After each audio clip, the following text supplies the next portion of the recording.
baseThessalonika, chapter number 3. And then throw your eyes there on verse number 6. From verse number 6.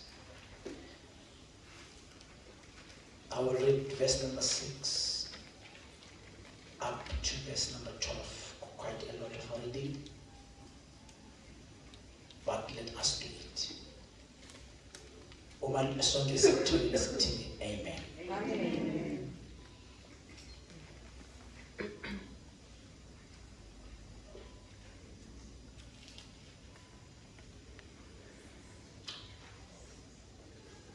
Number 6. Kodwa siyaniyala bazalwane egameni lenkosi uJesu Kristu ukuba nizahlukanise nabazalwane bonke abahamba ngokungafanele bengahambi ngomiyalo eniwamukele kithina ngokuba nani niyazi ngokwenu ukuthi kufanele ukuba nisilingise kanjani ngokuba asihambanga ngokungafanele phakathi kwenu asidlanga sinkwa samuntu ngesihle kodwa sadla ngokukhandleka nangokukhathazeka sisebenza ubusuku nemini ukuba singasindi muntu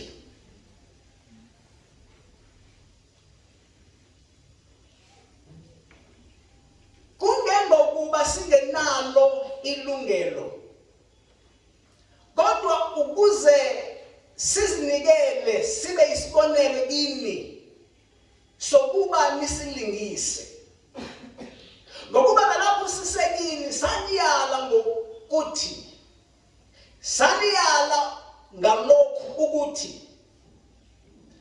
uma umuntu engathandi ukusebenza makangadli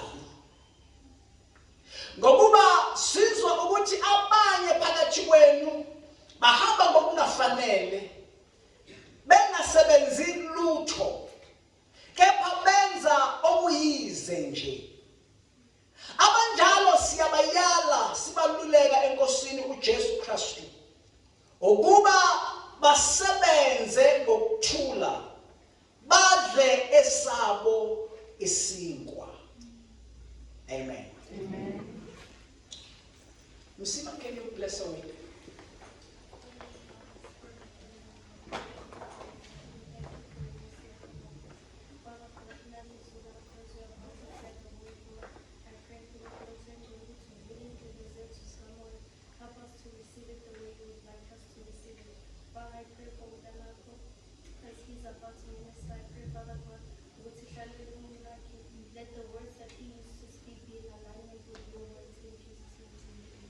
Amen. Ngifuna ukukhuluma abazali namhlanje ekuseni ngalesi scripture under a title Living a Responsible Life. I go to living a responsible life. Living a responsible life. Amen. Living a responsible life. Leli gama leli elithi responsible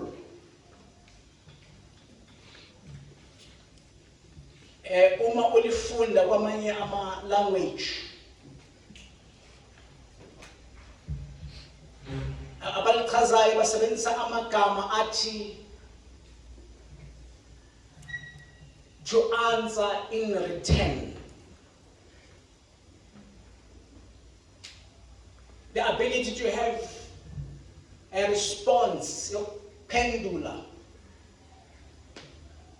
entweni eyenzakalayo. Amen. Amen.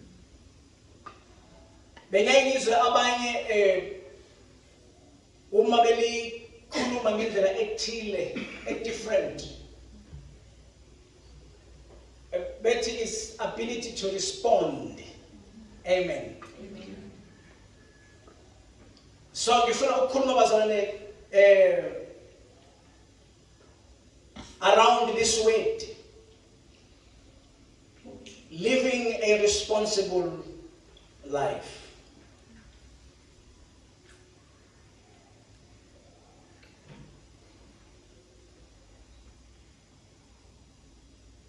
We community bazalwane esiphila kuyisikhathi esiphila kuso. The age esiphila kuyo bazalwane isikhathi esiphila kuso these days. Siphila esikhathini la abantu be very relaxed. We are in a relaxed community. We have a relaxed community, society yethu bazalwane. Ethanda i-comfort. Washumayela ngelanga undodakazi wami. Ekhuluma ngabantu abaseva i-comfort. And siphila kulezi ikhathi bazalwane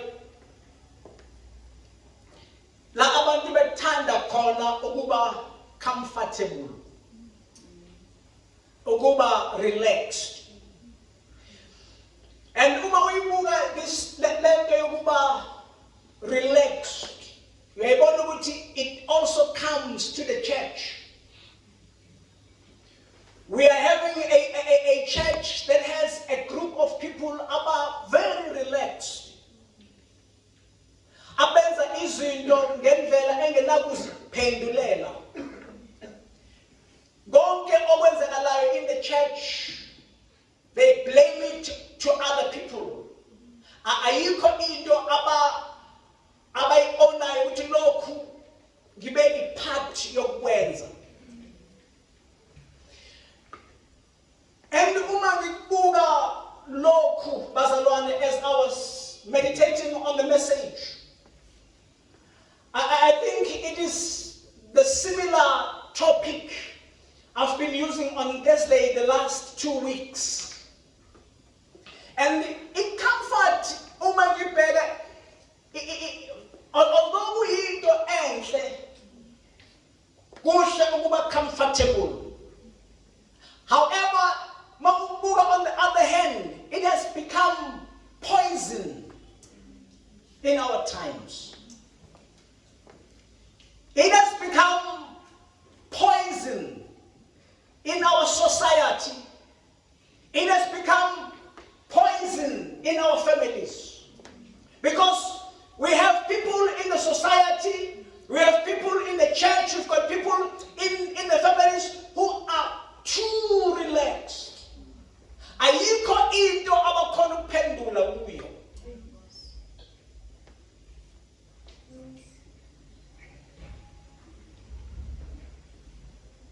Because wena ukhule nomama wakho ekhaya, and umama wakho wenza yonke into. Ashaya uNkulunkulu izandla for abomama.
wazijwayeza ukufuna niqalisile namhlanje Amen. ngoba wazijwayeza ukufuna wenze njani wenzelo because you are comfortable futhi lento siziyakujoba in such a way that ekufuneni kwakho sewuzokube nama-demand wena unama-demand la ekhaya ama-demand ezintweni ongafuna ukuparticipate nokubodwa ekwenziweni kwazo. Hayi mama mina ngifuna le phone, ngifuna ifone eso, ngifuna i-iPhone. I-iPhone ukuphi ungasebenzi?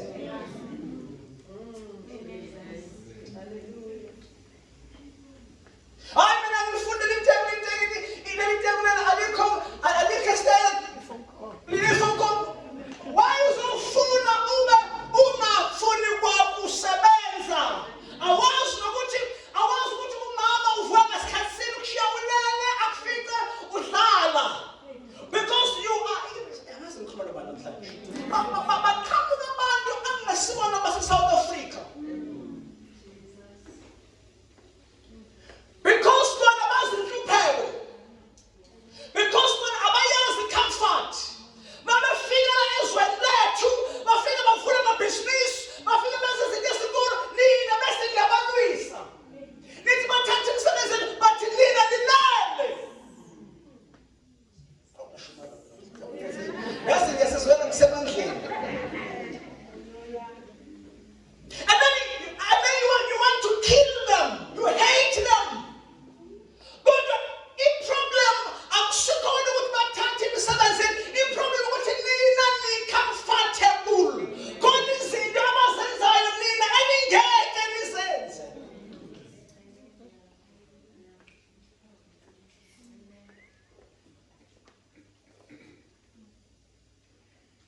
Ethi amen mosangizwe. Amen. Kodwa bazona lento le yabantu aba-irresponsible awuthi abari-irresponsible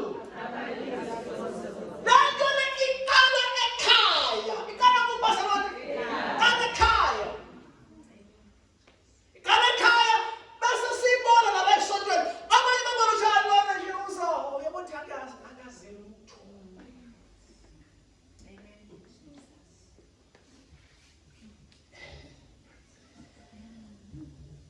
Uphawula ukuthi asidlanga sinkwa samuntu ngesihle. Awuthi uphinde futhi. Asidlanga sinkwa samuntu ngesihle. Isho ngoba ithi asidlanga sinkwa samuntu ngesihle.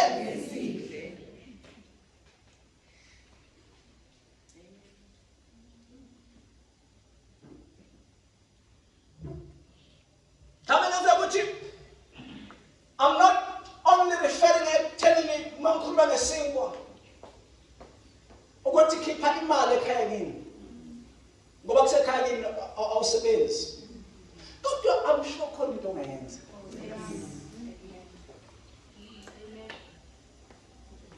Uthi kodwa sadla ngokukhandleka nangokukhathazeka sisebenza ubusuku nemini. Awuthi sisebenza ubusuku nemini. Wena ukudla kuyathenga okulethwa endlini. And then there is nothing that comes from you. And then there's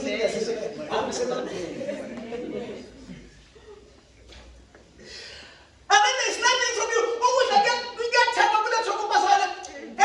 There's nothing from you.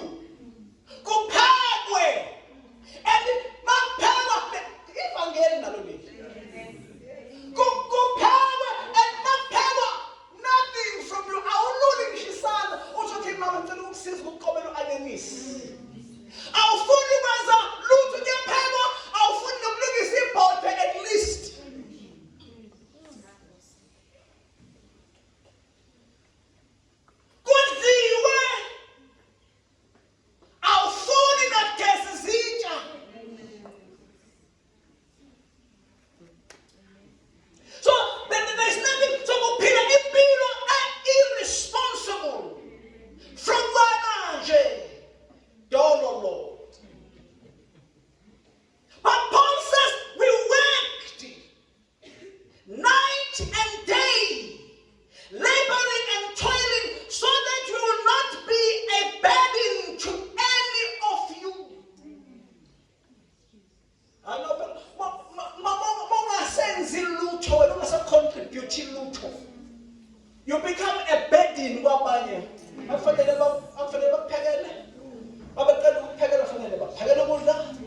Makulo phakela umuntu afanele baba. Xoxele bagezi izitsha. Bazibale wena awenzi lutho. Akathi nabanye basekhona bazalwane. Sanibonani Dube, sanibonani Matabasha, sanibonani. Amen. Akathi nabanye Matabasha. Amen.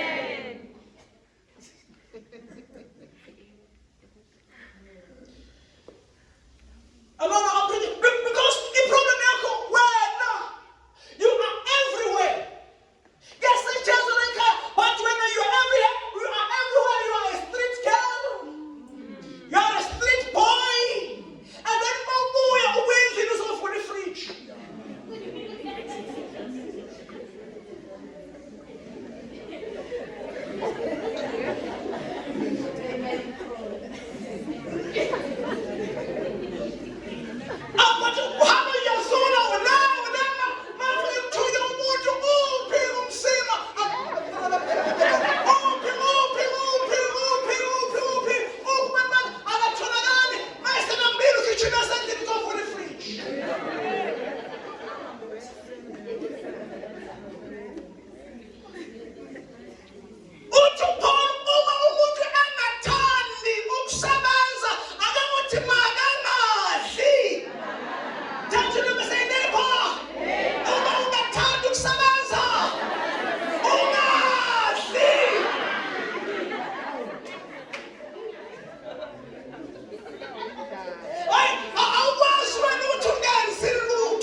Just under the deer stand.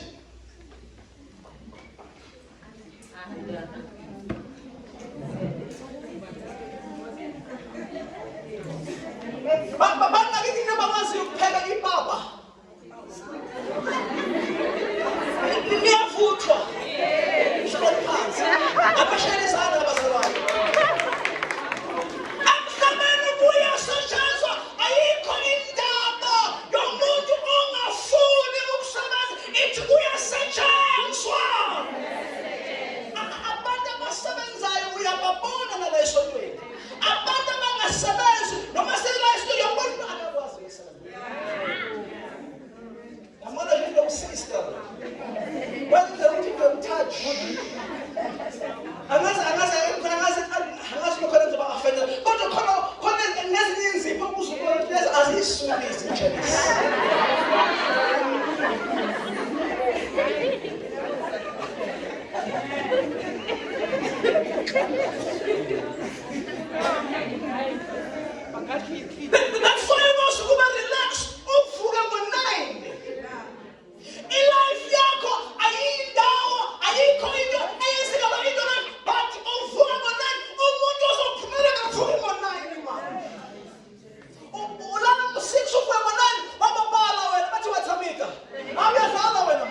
blame somebody.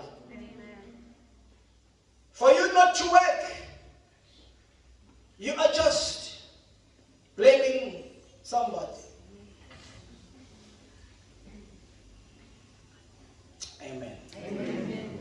Ngabe bekho umuntu ongafuni ukusebenza. Christ Connection abantu maba. I know which some of you today, but I mean, start crying. I don't know. I'm confused. I don't know what you're about putting sevens in Kale Kupi. But you know what? Don't be too relaxed. You're too relaxed. I'm sorry about when you're going to do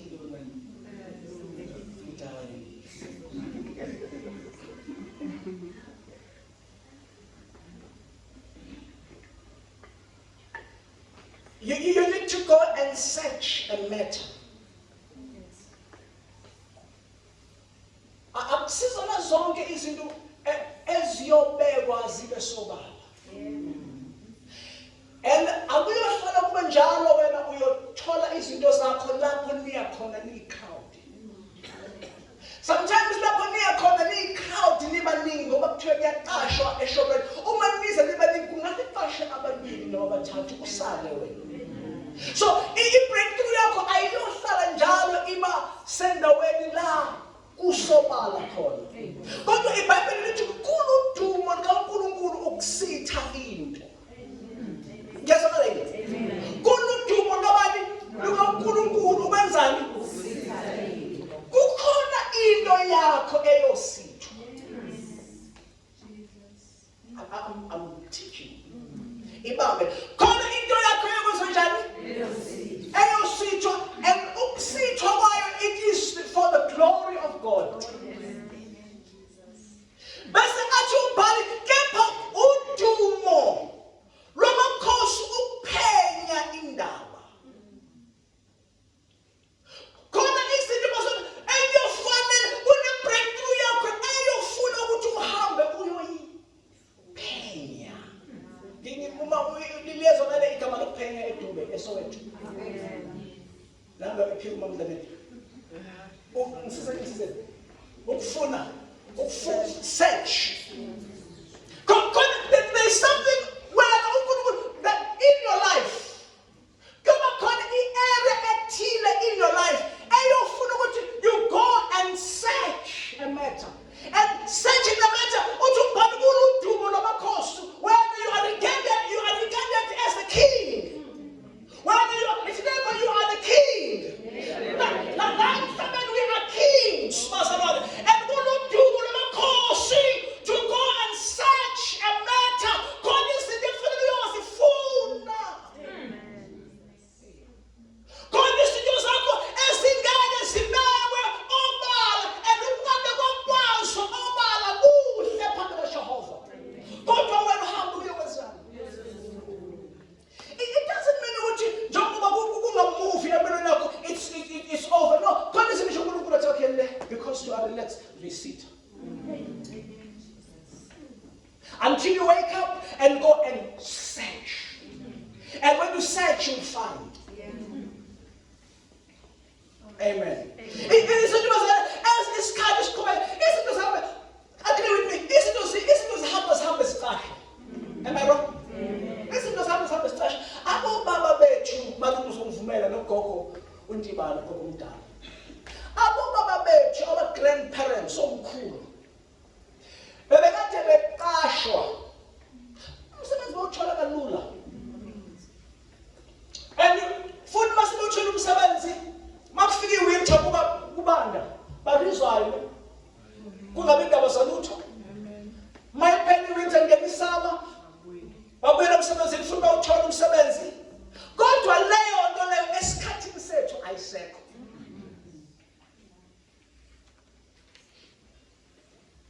Ayisekho because sesibaningi emhlabeni baningi abantu bafuna umsebenzi ngeke usayidlala leyo nto. Izinto ebekade zitholakala kalula manje ayisatholakali kalula. Izinto zihamba zeziyangazana. Nibikhona esikuthanda. Sasibona nedumo. Izinto zihamba senjani bazalwane? Siqashe lo futhi nje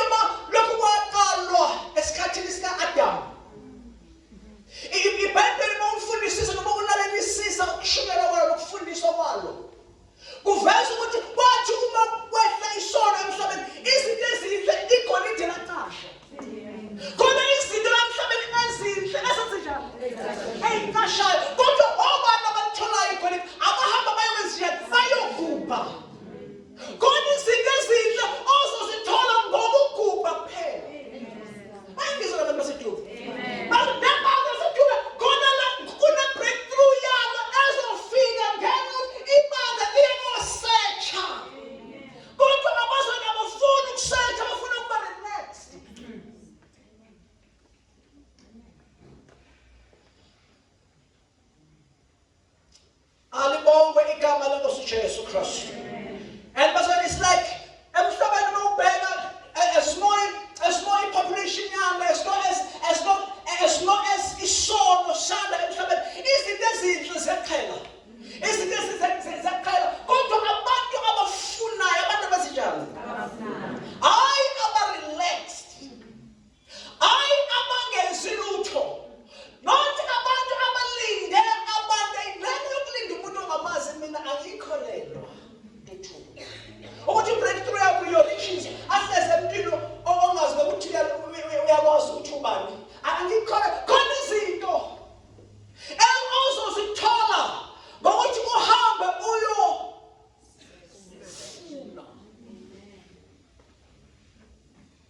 Amen. Amen.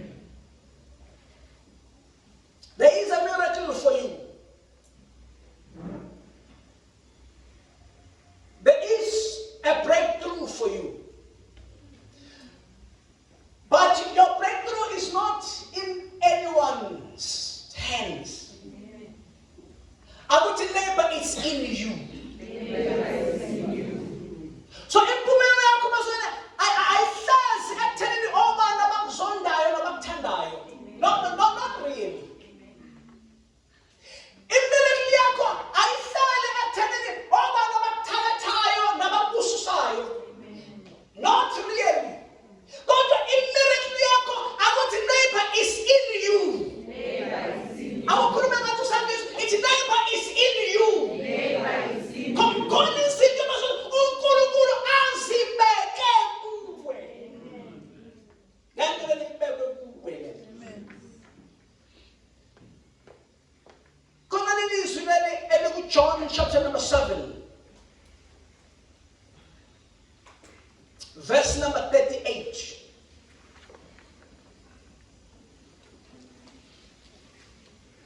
I wait for the John. Ngicebile hega khulu ma ugimi Osia. John 37. Ngicebile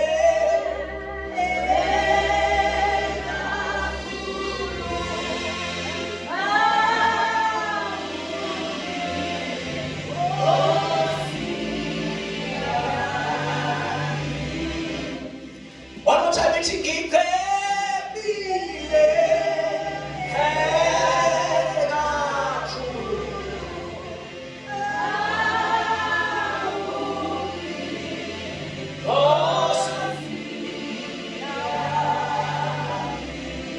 I don't believe bazalwane ukuthi uma uhlezi kuNkulunkulu noNkulunkulu ehleli kuwe, you can really say your life is stuck. I don't think so. Ngiyabonakala mhlawumbe onathi ngicebile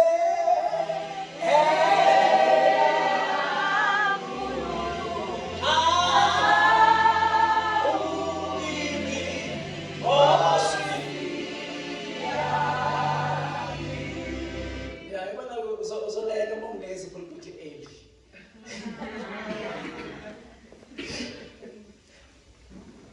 Whoever believes in me. Whoever believes in me. Whoever believes in me. As scripture has said. Rivers of living water. Rivers of living water Will flow from within them. will flow from within them. In translation, a Christian Standard Bible, it will have streams of living water flow from deep within him. Esiswini sakhe kuyogobhoza imifula yamanzi aphilayo. Do you understand ukuthi khona izinto zakho uNkulunkulu azibeke ngaphakathi kuwe? I-breakthrough yakho yangempela izokhamba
izinto zakho azikho la kukhona khona i-crowd.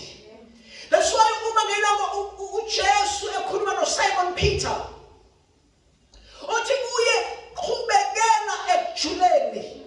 Qhubekela ukubazalana. Qhubekela ekujuleni nahlise amanetha enu nibambe. Khona izinto bazalane ezibekwe ekujuleni. Hallelujah. Sibekwe ukubazalane. Put out into deep water and let down the nets for a catch. Angifundise ngikhathale ngingakayikhulumile. Manje ngiyasa after 30 minutes ngiyaliluza. Isiphelo sekungilalela. Angeke wena empilweni yakho especially uma umzalwane. Khumbula ukuthi abantu abangakholwa menezinto zabo ezinye abayithembile. So wena njengomzalwane angeke empilweni yakho yonke uma uzophila successfully ungabi ne-area ethile empilweni yakho la othi khona ngamfuna uNkulunkulu ngaze ngamthola. Then ungaphili empilweni yakho angeke ube successful kodwa ungabi naso isikhathi i-period ethile la uthi khona indlela engathandaza ngayo ngifuna lento angiyophinde ngikwazi ukuthandaza ngayo. Khona kukhona abantu esengathi i-life yabo istuck kanti uNkulunkulu sithile nje ukuthi bazohamba bayokhuleka. Manje wena relaxed. Manje wena umuntu ovilaphayo. Wena nje umuntu ozinqenelayo but lalela izulu lilinde wena. When the time uthi ulinde upresident ezulu kulindwe wena. The time when kukhona institution othaba uthi uyilindile uNkulunkulu uyabonga le institution le ayizi izulu lilinde wena ukuthi khona izinto ezitholakala kude. Amen. God is in repeated prayers. There is something in repeated prayers. And not to ukhuleke for a month and so khathele. There is something in repeated prayers. Repeated prayers. That's why I couldn't but this woman having issue but she kept on saying. She kept on saying. There are prayers that you need to keep on praying. There are things that you need to keep on saying. But immediately she kept.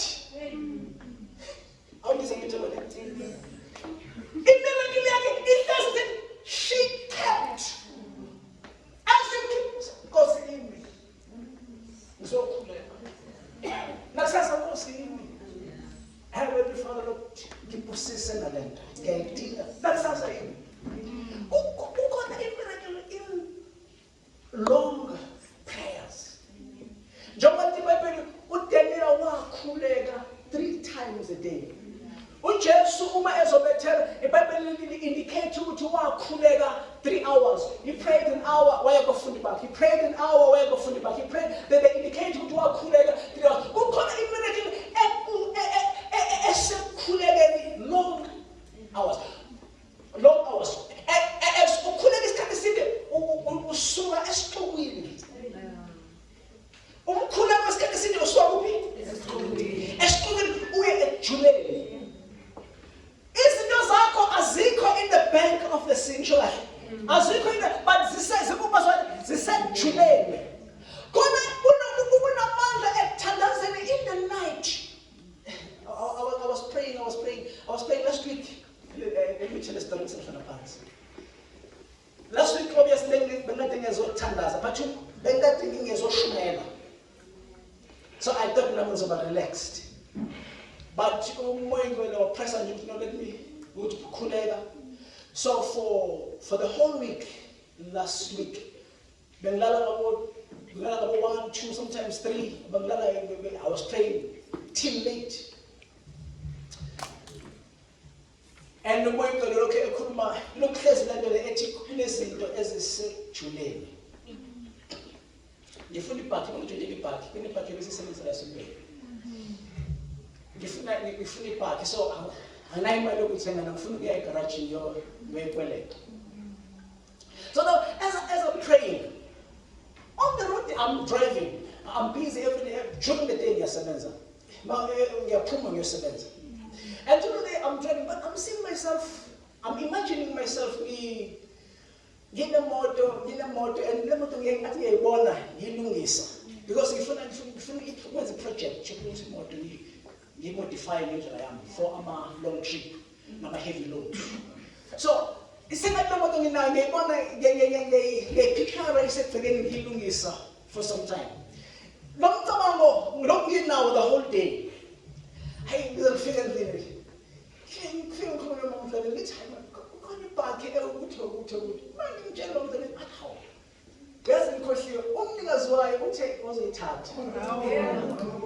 Uthi uzoyithatha uzoyilungisa and then ngomnikeza noma asengikhuluma naye ngithi mina ngikhuluma nomnikazi wayo ngithi okay.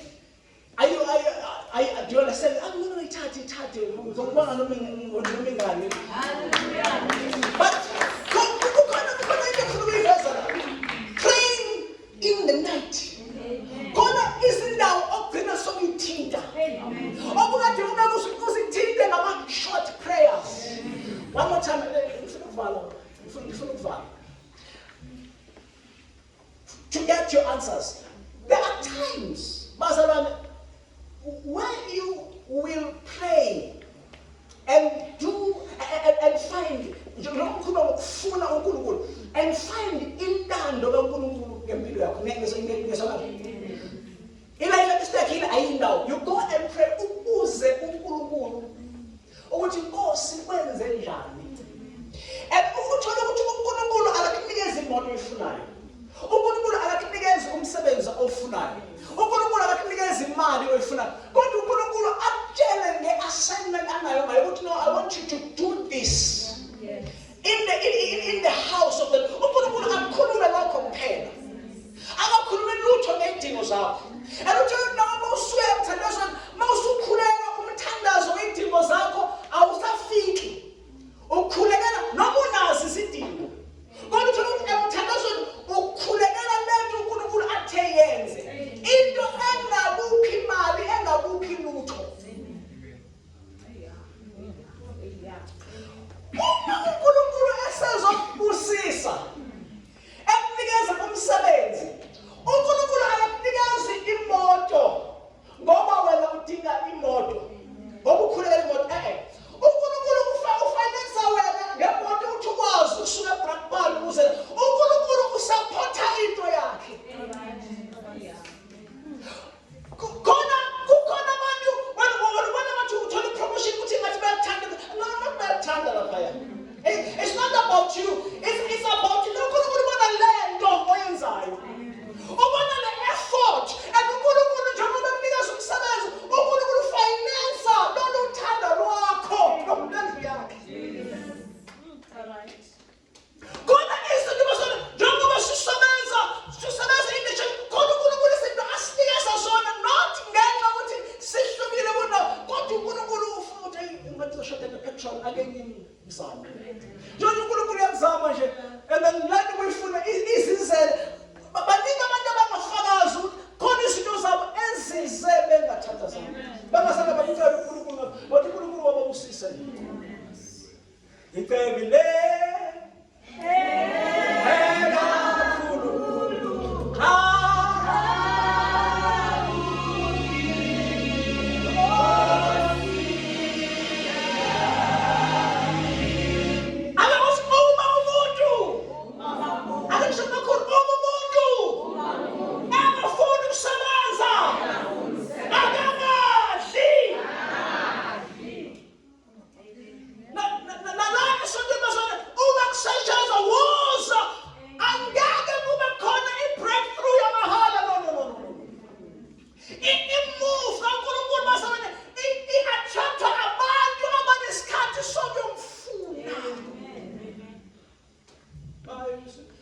Dlamini, Dlamini, Bene na umlilo ubaba Dlamini akazange asimove namhlanje besifuna ufuna ukuzomove wena ngoba ubaba Dlamini ulungisela njalo kufanele ubaba Dlamini azovuka somove but when are you going to partake?